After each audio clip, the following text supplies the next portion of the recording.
পিতামাতাকে কষ্ট দিয়ে সফলতার শীর্ষে পৌঁছেছে এমন একজন ধনী আপনি আমাকে দেখান। নিশ্চয়ই আপনি দেখাতে পারবেন না। তাহলে আপনি কিভাবে ভাবছেন যে আপনি সফল হবেন?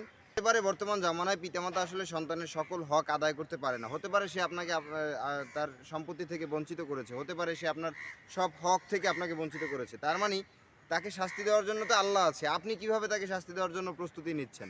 আপনি কিভাবে ভাবতেছেন যে আপনি আপনার পিতামাতাকে ছাড়া আপনি স্বয়ংসম্পূর্ণ? কখনোই এটা ভাববেন না ভাই।